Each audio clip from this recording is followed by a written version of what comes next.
boa tarde. Bom, olha só, o nosso último encontro nós falamos sobre iluminismo e eu vou falar sobre a independência dos Estados Unidos, mas antes de falar sobre a independência dos Estados Unidos, vamos falar um pouquinho sobre a colonização inglesa da América. Falamos de colonização espanhola, né? Mas não falamos da colonização inglesa. Vamos ser breve aqui nessa abordagem e já vamos passar o contexto da independência, beleza?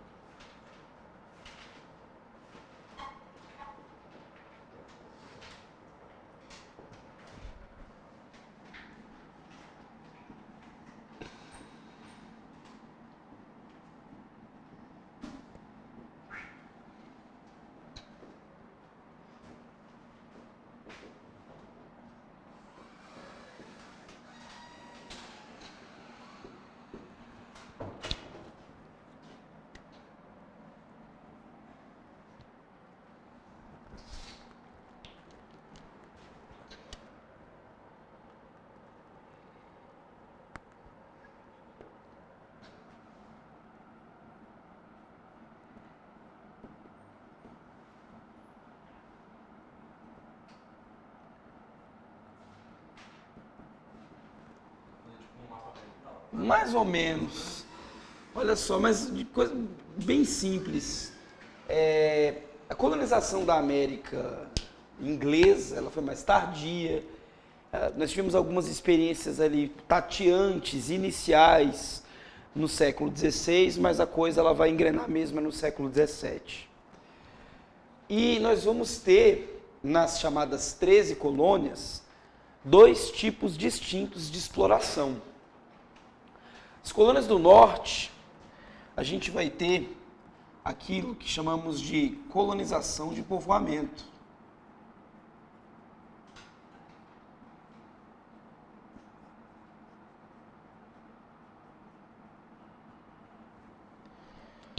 Então, a propriedade da terra, ela vai ser ocupada em pequenas e médias propriedades, os chamados minifúndios. A produção agrícola, ela vai ser bastante diversificada. Nós vamos ter o desenvolvimento da policultura e teremos o predomínio do trabalho livre.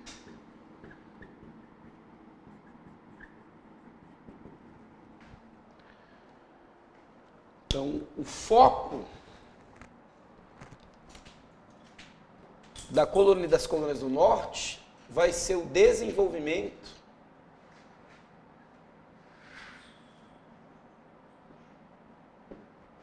do mercado interno.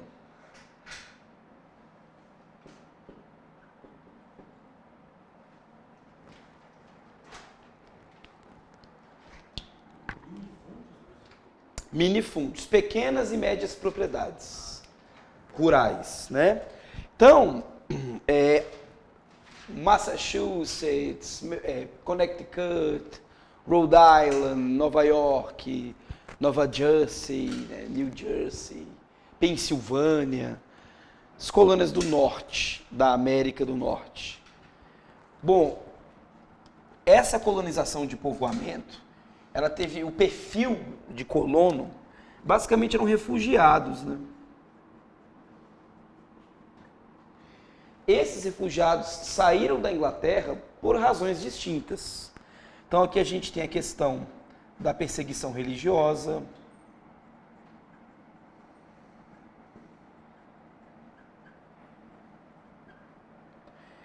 a gente também tem o contexto dos cercamentos.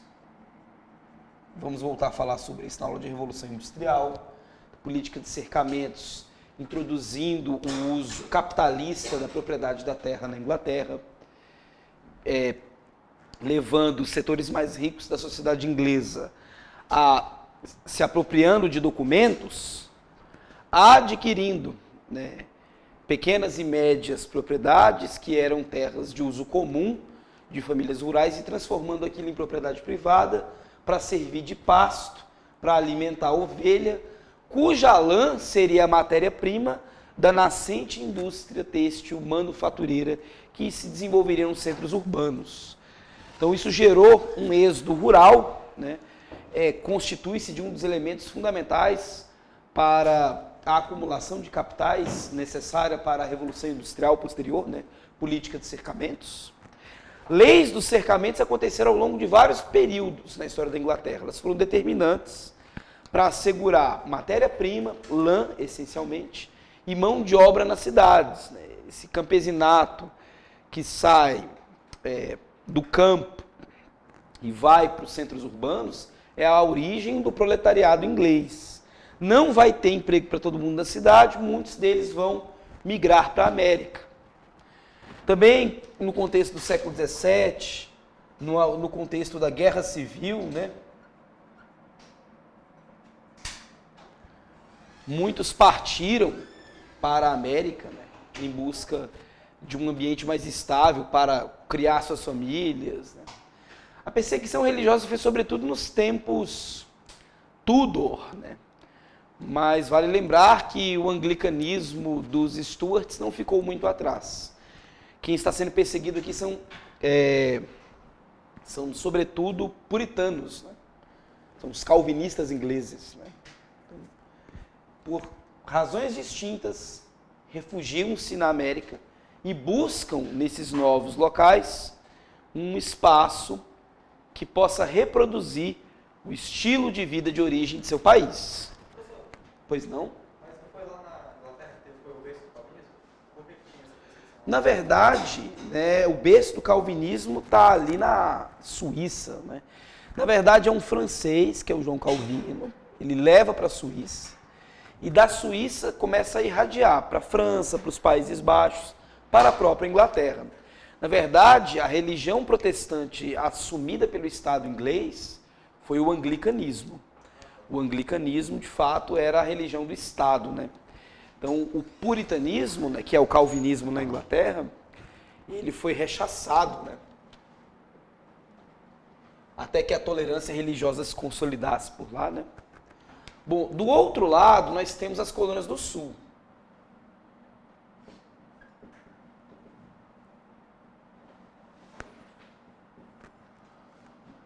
Aqui o esquema é outro, né? Eu vou ter latifúndios, grandes propriedades rurais, a monocultura, tabaco, algodão, o milho. Professor, aí nesse caso de colônias norte, colônias sul, está falando só dos Estados Unidos? Isso. O Canadá não entra aí. Não, ele vai ser colonização francesa. Aí no século XVIII vai ser tomado pela Inglaterra ao término da Guerra dos 7 Anos. Trabalho escravo. Aqui, pessoal, a gente coloca Maryland, Carolina do Norte, Carolina do Sul e a Virgínia. Tá? A colonização do Sul,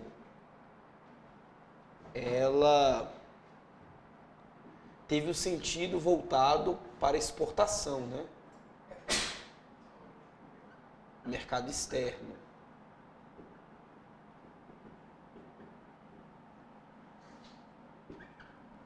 Então, isso vai produzir uma dependência econômica de produtos manufaturados que eles não fabricavam e também uma dependência do consumo desses gêneros agrícolas produzidos em larga escala, né? No Sul, eu tenho o esquema da chamada colonização de exploração. E também em algumas regiões da América Espanhola, né? Bom, então isso vai fazer com que o perfil de colonizador que chegue até o Sul seja basicamente, né, um indivíduo movido por interesses mercantis.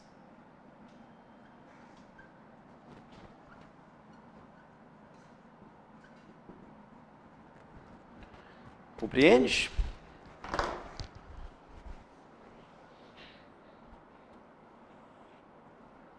É claro que a gente não pode ser muito rigoroso, né? Alguns historiadores apontam, por exemplo, que a Pensilvânia que em muitos livros aparece como uma colônia do norte, na realidade seria uma colônia do centro, né? Pois no sentido de incorporar tanto características do norte quanto características do sul. Tem o minifúndio, tem o latifúndio, tem o monocultura, tem o policultura, tem o trabalho livre, também tem o trabalho escravo. Beleza? Essa colonização, pessoal, da América,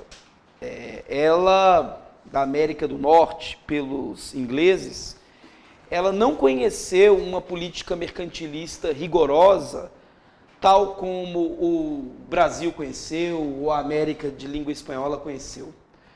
Por muitos anos, os colonos, eles foram ocupando aqueles territórios com muita autonomia, né, com as dificuldades impostas pelo projeto colonial, mas sem muitas interferências da metrópole.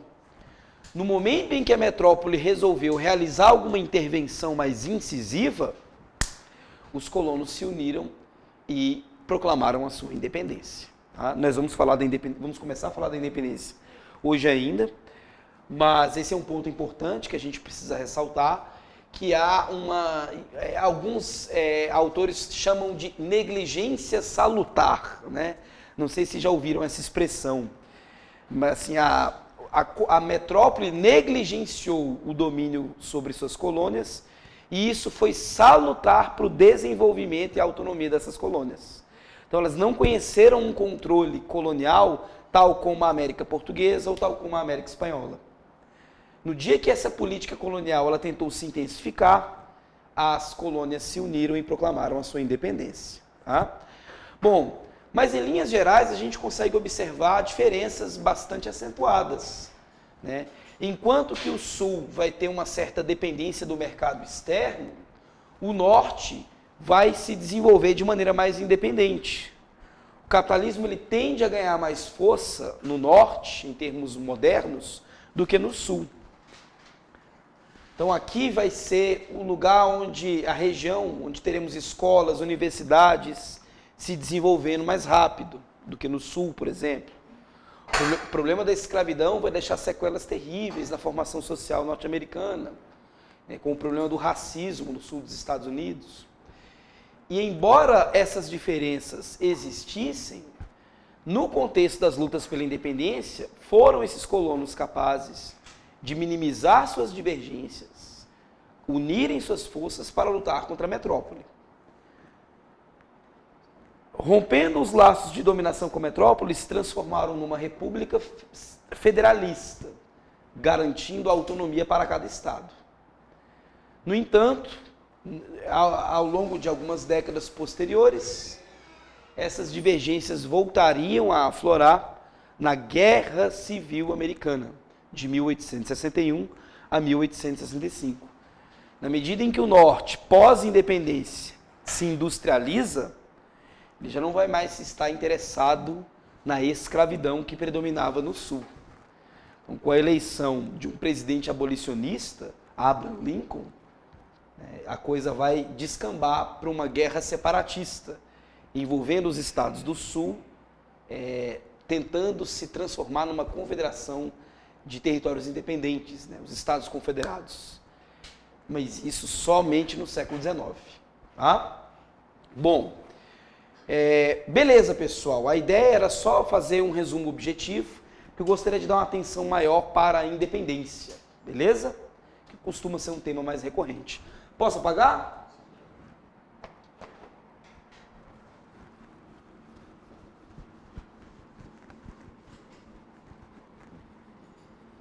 O pessoal que foi para o Sul não era refugiado?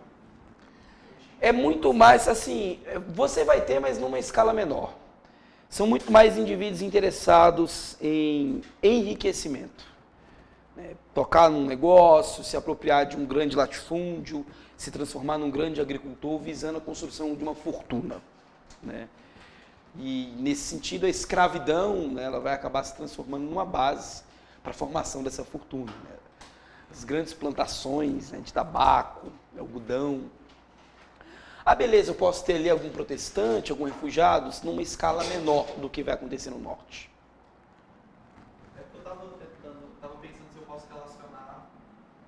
calvinistas foram para o norte e eles tinham uma religião que era mais voltada para a fé com o trabalho. Perfeito, perfeito. Por isso que era mais aberto? Na verdade, você vai ter uma disciplina envolvendo a questão do trabalho que tem tudo a ver com a sua ética protestante, né?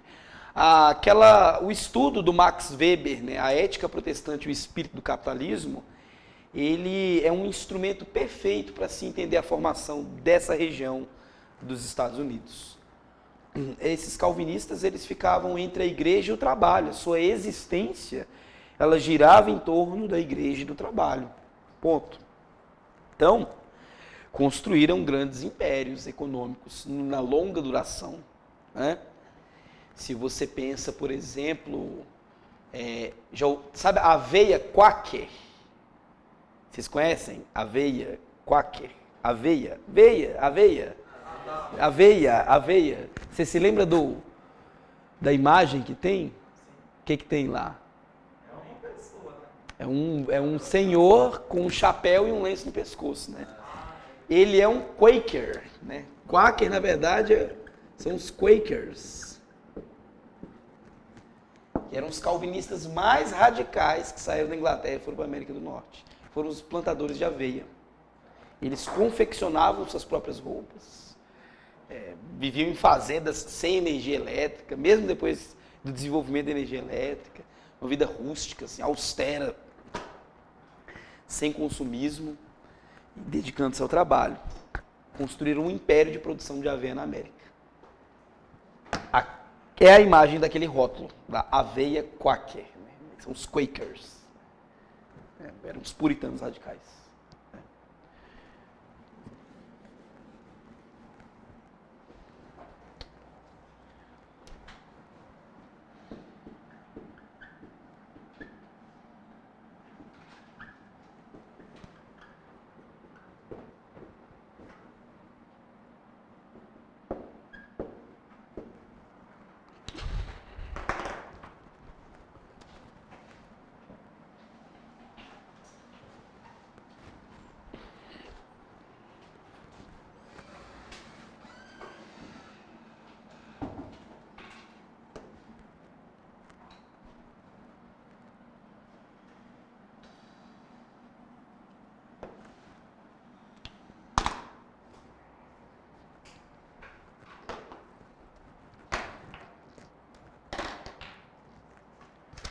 Bom, primeiro ponto, já mencionado aqui anteriormente, o controle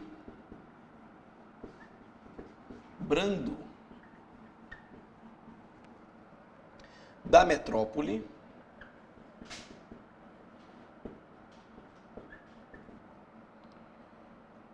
sobre as 13 colônias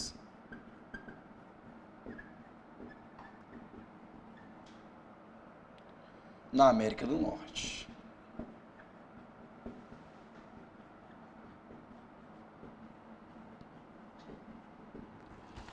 Então, a Inglaterra, ao longo do século XVII, ela não vai ter muitas condições de empreender controle sobre toda aquela situação da ocupação da América do Norte, porque ela está passando pelas revoluções inglesas, né? Guerra Civil, Revolução Puritana, Guerra Civil, a República do Cromwell, depois a Restauração, depois a Revolução Gloriosa.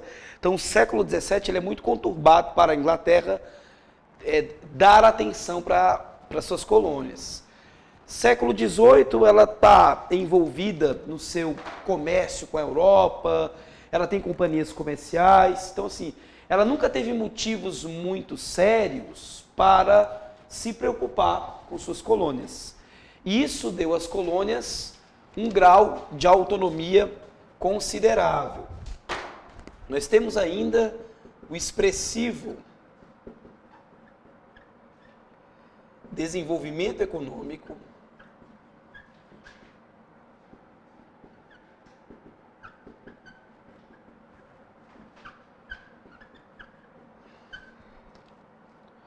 das colônias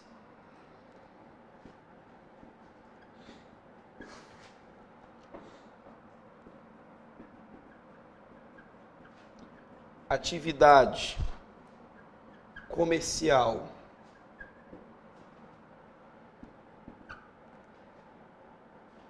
e manufatureira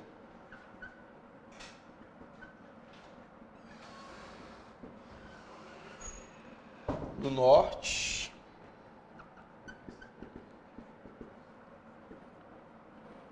e a agroexportação no sul. No norte, então,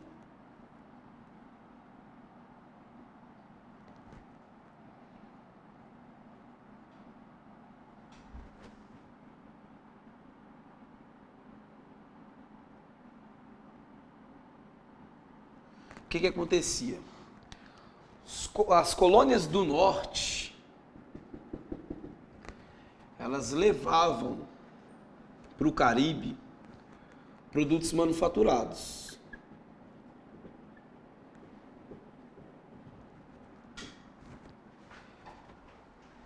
Madeira, móveis, ferramentas, trocavam esses produtos por melaço.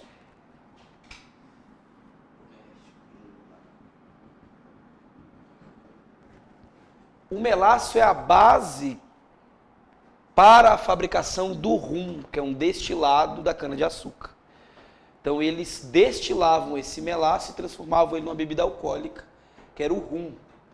Esse rum, ele é levado para a África. Nessa época já era igual? Não. E aí, esse rum é trocado por escravos. E esses escravos são vendidos no Caribe. Nas mesmas ilhas em que eles adquiriam melaço pela troca. Eles chegavam depois com escravos para vender. Chamamos isso de comércio triangular. E ele foi praticado principalmente pelos colonos do norte. Embora a colonização do norte tivesse o perfil de autossuficiência e desenvolvimento do mercado interno, esse comércio ele foi possível de ser desenvolvido. Bom, isso tudo sem qualquer tipo de controle da metrópole. Tá, beleza. E aí o que acontece? A gente vai ter um conflito que vai mudar um pouco os rumos dessa história, que vai ser a Guerra dos 7 Anos.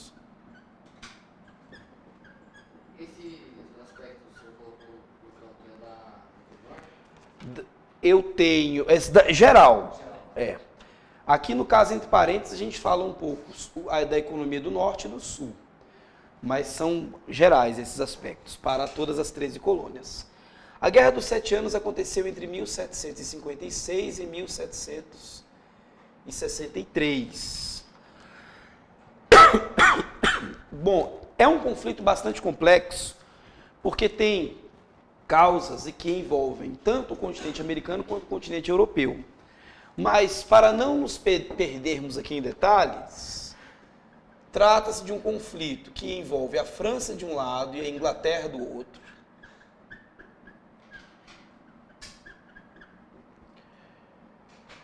Ele tem como uma de suas causas a disputa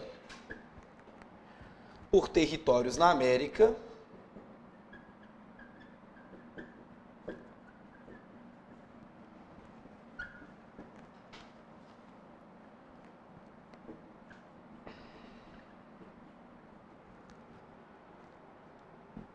E ele vai resultar na derrota francesa. Bom,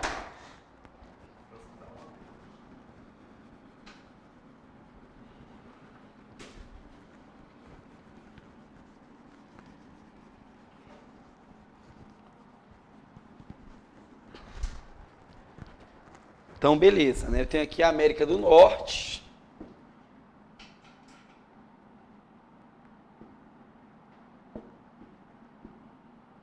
O Canadá está aqui, né?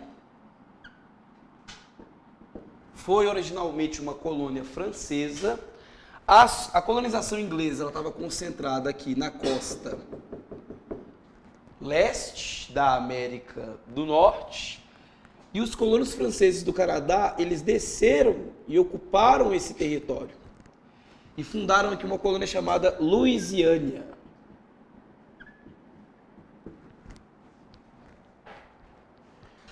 Que depois vai virar um estado norte-americano, né? Menor, claro, mas toda esta área era Louisiana, enquanto uma área de colonização francesa. O que esse expansionismo francês em direção ao centro da América do Norte representava? Representava a impossibilidade futura dos colonos ingleses avançar em direção à costa oeste.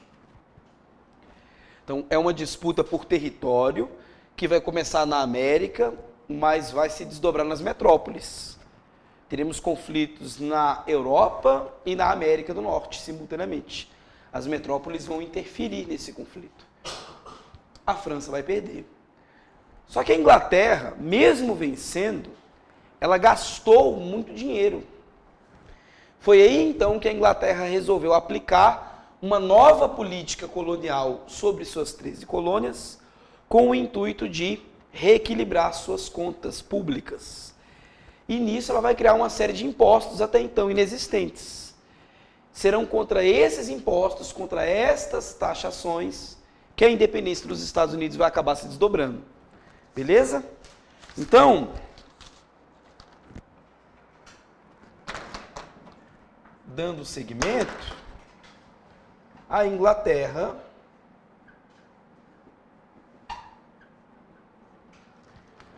cria uma legislação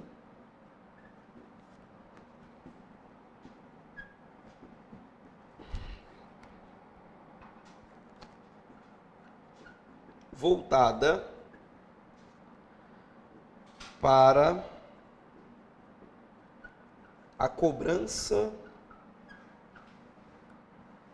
de impostos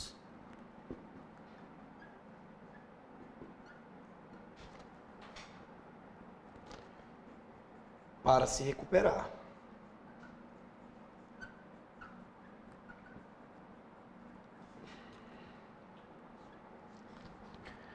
Então, em 1764, a gente vai ter a Lei do Açúcar,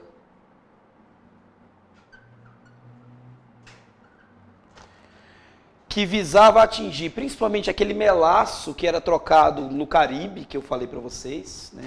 Vai tentar atingir principalmente aquele produto.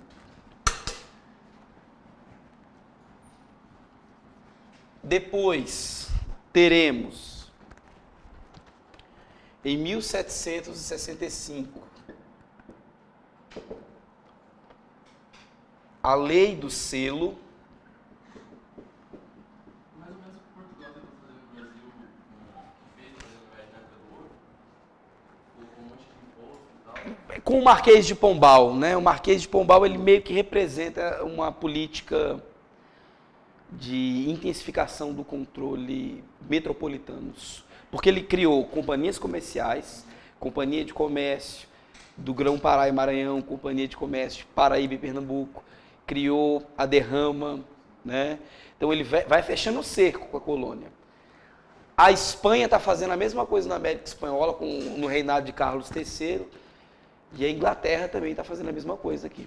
Então, é uma nova política colonial na América inglesa, espanhola e portuguesa, no século XVIII como um todo.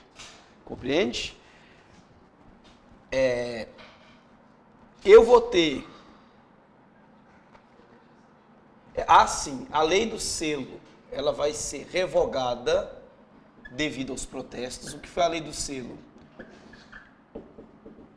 Então, todo tipo de impresso deveria receber um selo vendido por autoridades da metrópole com o intuito de aumentar a arrecadação para os cofres ingleses. Cartas, jornais, livros, todo impresso deveria, para poder circular, receber um selo que deveria ser comprado pelos colonos, e esse valor deveria ser destinado à metrópole. acabou sendo revogada mais tarde. Em 1767, nós tivemos os chamados Atos Townshend.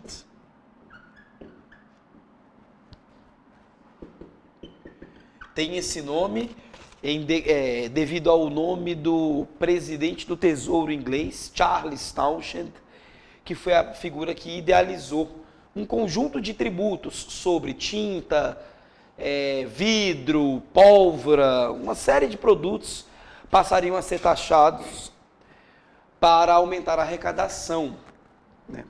Mas a coisa se complicou mesmo foi em 1773, com a aprovação da Lei do Chá.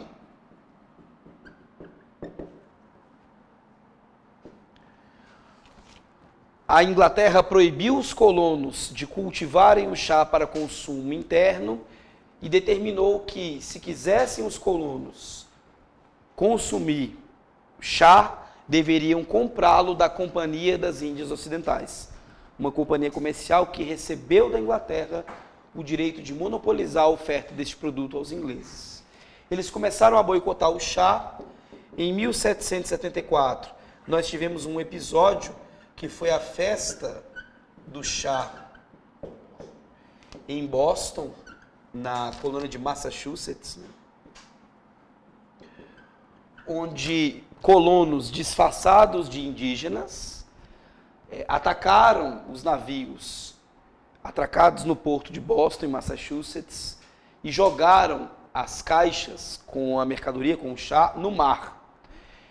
Esse protesto, ele produziu reações por parte da Inglaterra, que intensificariam os conflitos. Quais foram as reações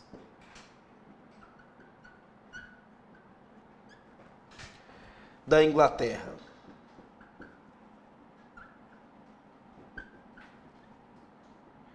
Bem, a coroa britânica baixou aquilo que ficou conhecido como as leis intoleráveis.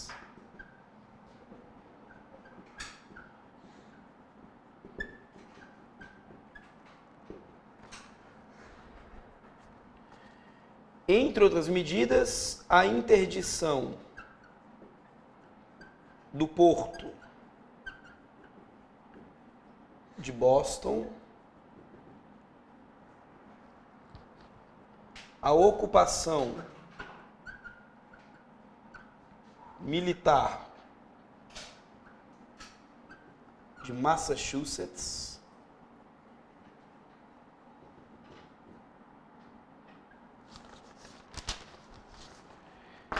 além de o direito de reunião ser proibido aos colonos.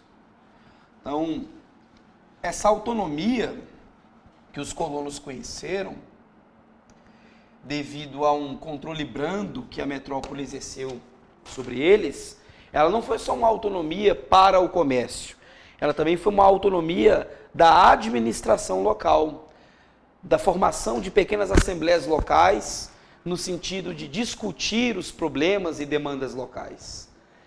No norte, as igrejas protestantes, por exemplo, não eram só espaços sagrados para o exercício da fé calvinista. Mais do que isso, elas também serviam de espaços para debater os problemas da comunidade local. Então, muito cedo, esses colonos conheceram esse senso de organização de assembleias. Especialistas na história dos Estados Unidos já enxergam aí uma espécie de germen do espírito democrático norte-americano, né? Como se os colonos já estivessem ali a desenvolver uma tradição do debate, da assembleia, né? E isso começou a ser cerceado no conjunto das reações repressivas da metrópole sobre as colônias, no contexto dos protestos de 1774. Bom, em 1774, nós vamos ter o primeiro Congresso Continental da Filadélfia.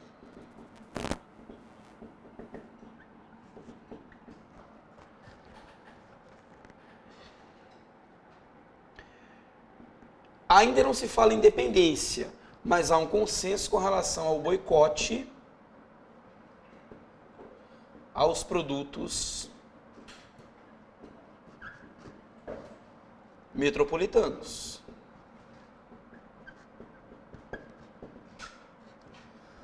O discurso de independência, ele não é algo que está claro no primeiro congresso. Eles estão muito mais dispostos a negociar, até aceitam pagar impostos, desde que tenham o direito de representação no parlamento inglês. Como esse direito é negado, eles optam por um tipo de resistência que passa pela via do boicote, né? De não consumir os produtos produzidos pela metrópole. Diante da recusa da metrópole em ouvir os colonos, em 1776, no segundo Congresso Continental,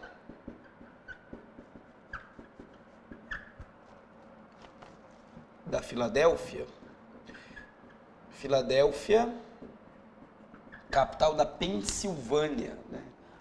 Ela se transformou no centro do debate político, envolvendo representantes do Norte e do Sul. Nesse segundo congresso, nós vamos ter a opção pela independência, que culminou na criação de um documento em 4 de julho, redigido por Thomas Jefferson, a famosa Declaração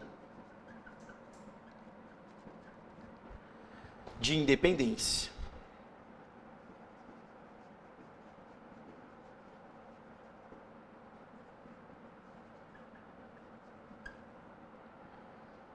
Aqui, pessoal, encontramos influências muito fortes do iluminismo, especialmente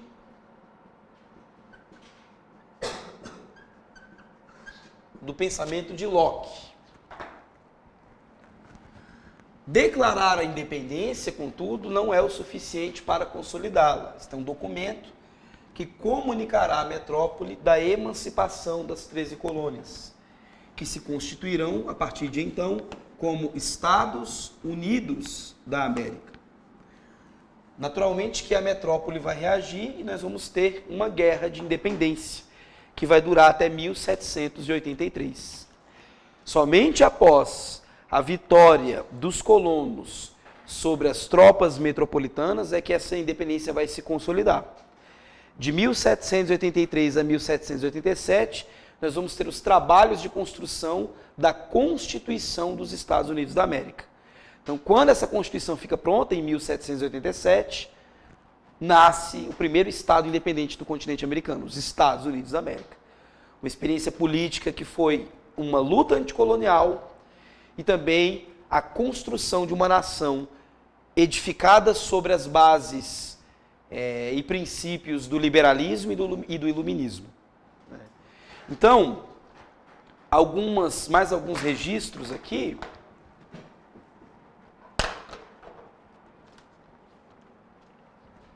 Um dos pais fundadores da América, né, o Benjamin Franklin,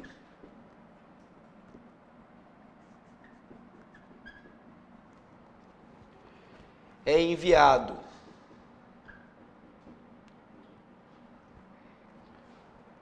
à França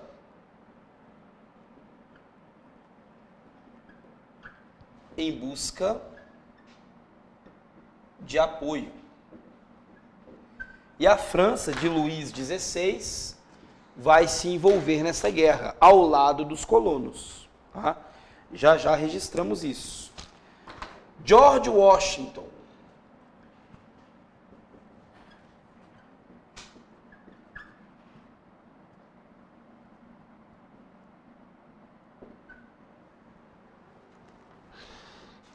comanda o exército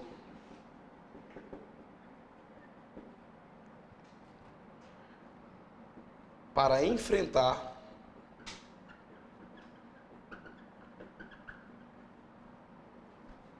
a reação da metrópole.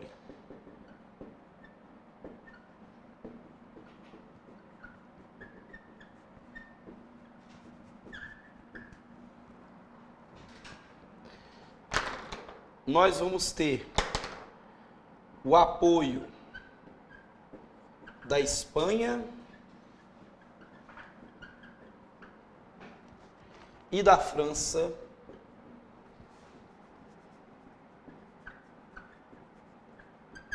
aos colonos. Qual é a lógica desse apoio? Tentar enfraquecer a hegemonia inglesa. Isso é, sobretudo, um projeto da França. França e Inglaterra disputam a hegemonia internacional nesse momento. Estão vivenciando uma queda de braço.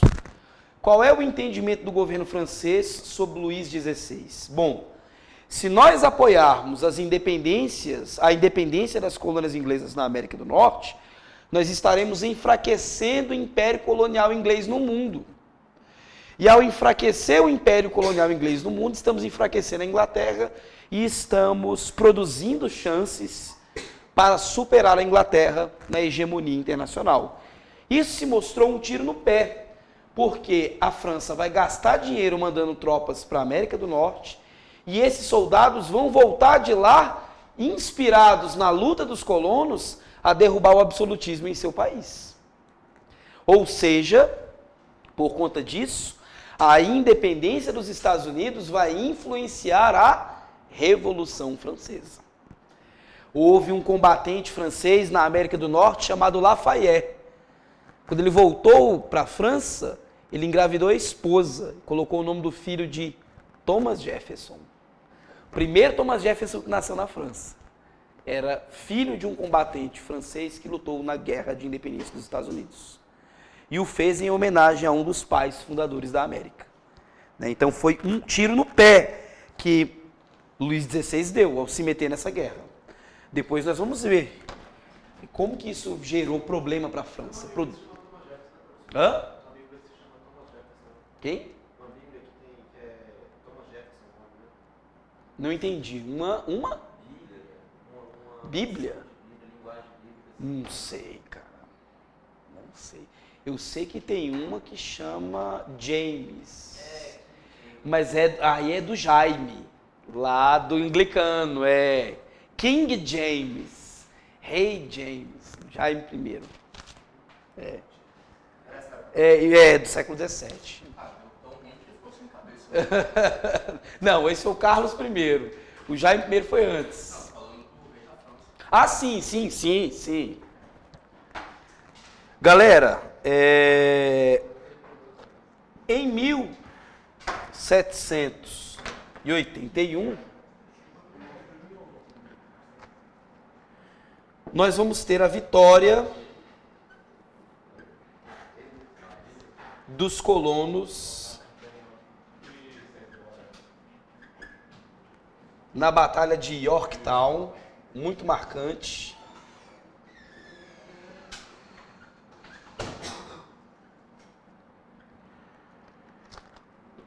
Se pudéssemos aqui destacar uma das grandes batalhas. E em 1783, Tratado de Versalhes. Não confundir com o Tratado de 1919.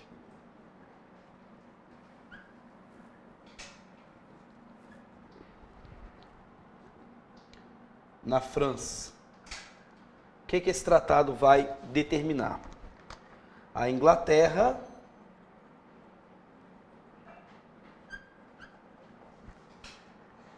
reconhece a independência dos Estados Unidos.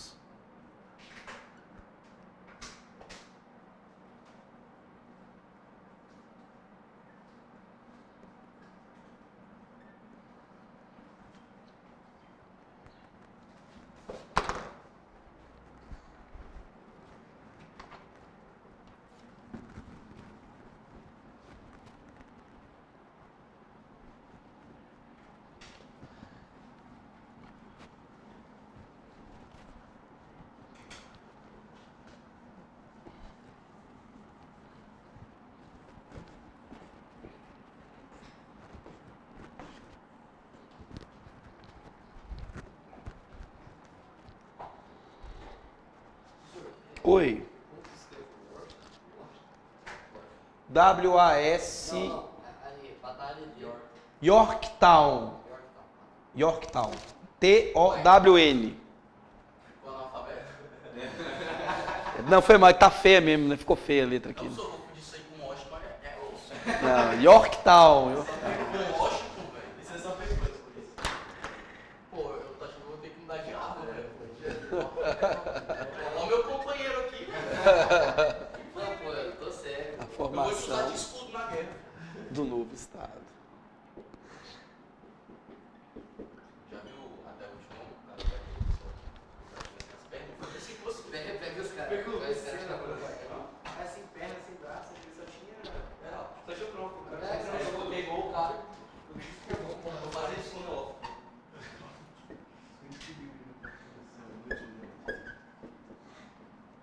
As cartas não vai dar pra ele ler, já vou vendo.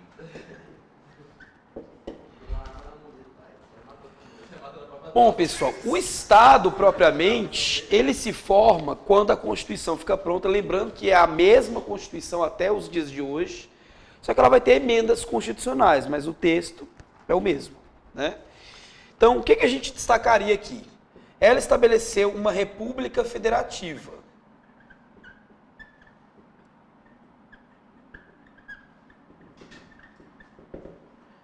Então, nós teríamos um poder central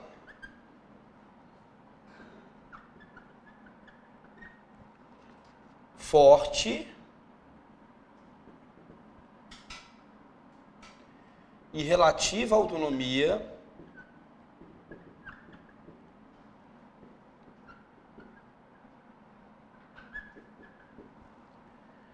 para os Estados-membros.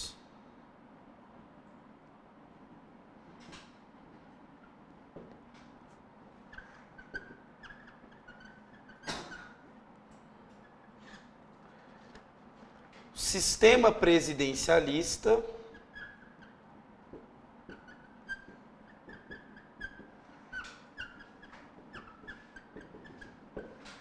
presidente, então, ele é chefe de Estado e chefe de governo, eleito pelo voto dos cidadãos, né?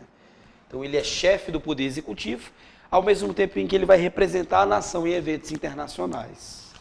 Quem vai ser o primeiro presidente? George Washington.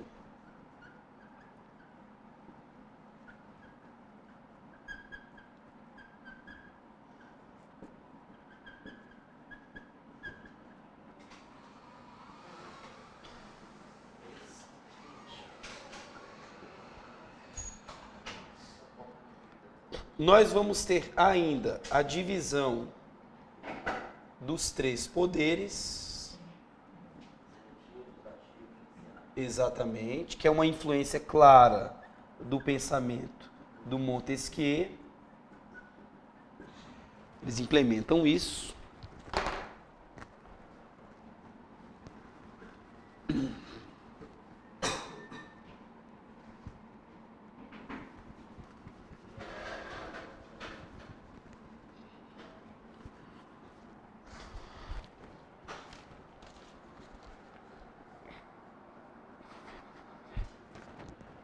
Bom, e no que diz respeito à participação política,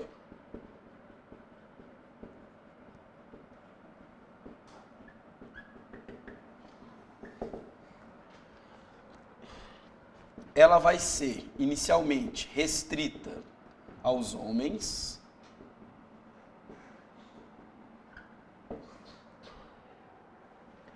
comerciantes,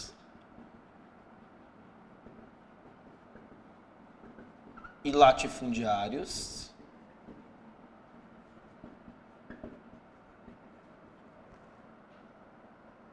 brancos,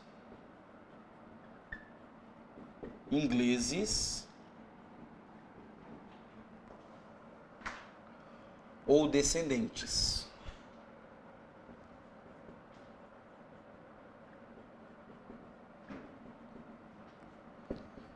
Excluídos estavam os indígenas, negros e mulheres.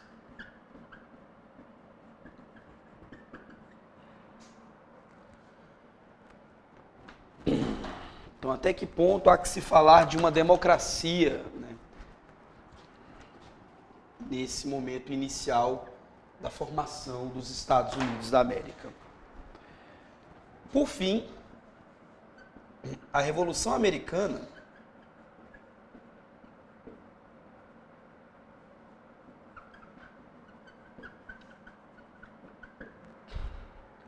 tornou-se um modelo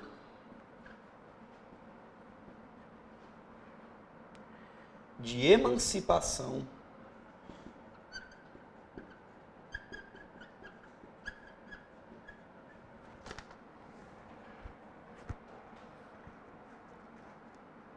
inspirando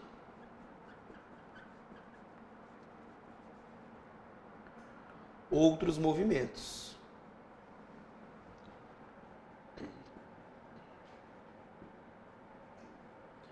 Ela representou, portanto, o início do fim do sistema colonial. Perfeito?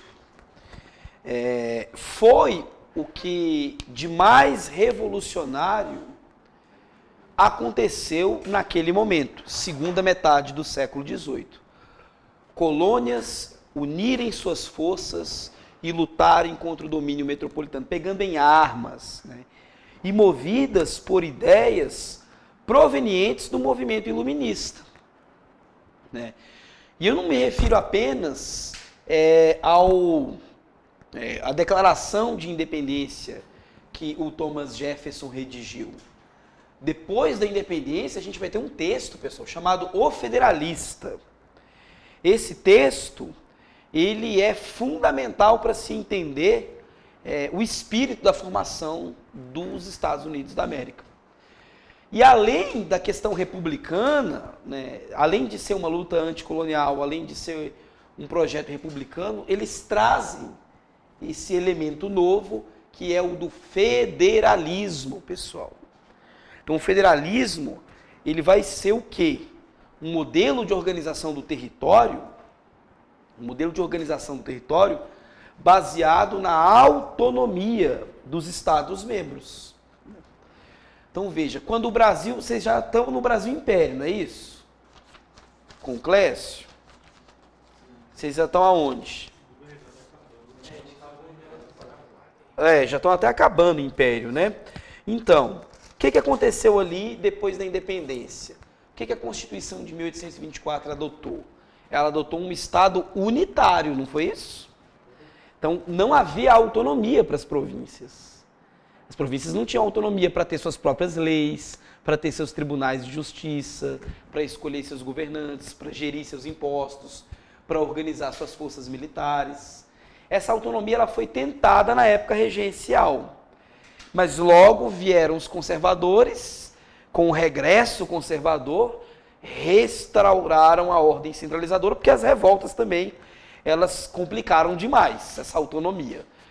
Então, criou-se um consenso ali de que talvez não fosse a hora, né, de dar autonomia para as províncias. Mas veja, naquele momento, nós já temos um anseio da parte das elites oligárquicas em querer uma autonomia. Isso não foi uma demanda, isso não foi um problema lá entre as 13 colônias, porque ao adotar o federalismo, elas já consolidaram essa autonomia. E a tendência foi que essa autonomia local, ela se fortalecesse cada vez mais. E, enfim, ela é uma estrutura descentralizada. Então, os estados têm autonomia para ter suas próprias leis, organizar suas forças de segurança, ter seus tribunais de justiça. Então, você tem uma estrutura mais descentralizada. Inclusive, foi essa autonomia que permitiu, por exemplo, aos estados do Sul manter a escravidão. Então, a independência acontece, a ruptura entre colônia e metrópole se opera depois de uma longa luta de guerras de independência, mas o que muda efetivamente no Sul? Não muda nada, né? A escravização do negro ela foi mantida. E ela foi mantida por quê? Porque havia autonomia para isso. Lá na Guerra de Secessão, esse problema vai ser resolvido de maneira mais drástica. Bom, isso foi o início do fim do sistema colonial.